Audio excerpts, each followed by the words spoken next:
Blackstone Audio presents The Southern Woman, New and Selected Fiction by Elizabeth Spencer. For Samuel S. Vaughan, in appreciation. The South. The Little Brown Girl. Maybeth's father had a business in the town, which was about a mile from where they lived. But he had about 40 acres of land below the house that he planted in cotton and corn. The land was down the hill from the house, and it was on 2 levels of ground.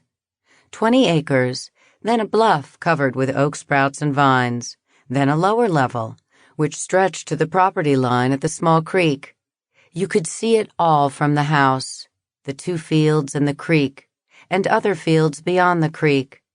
But from the upper field, you could just see as far as the willows along the creek bank.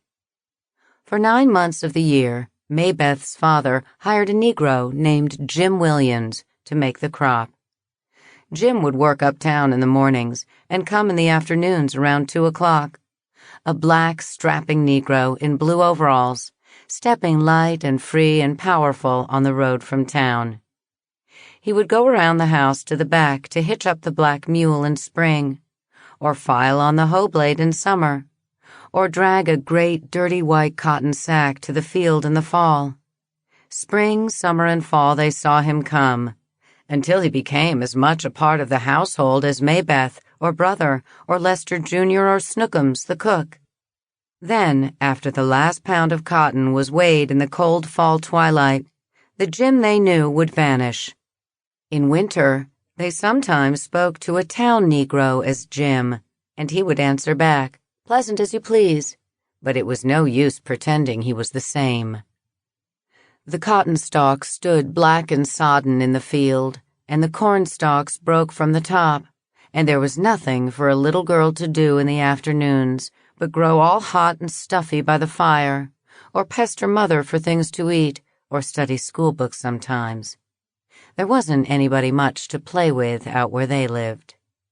At last, the spring day would come when Maybeth could leap away from the school bus and the ugly children in the bus and run up the drive to the house, then down the hill, under the maple trees to the field. Jim would be in the field, plowing with the middle buster, and she would get to follow behind him for the first time in the year. Jim did a lot of funny things out there in the field. Up ahead, where the rows ended at the top of the bluff, Jim sometimes stopped when he had pulled the plow out of the ground. Sample complete. Ready to continue?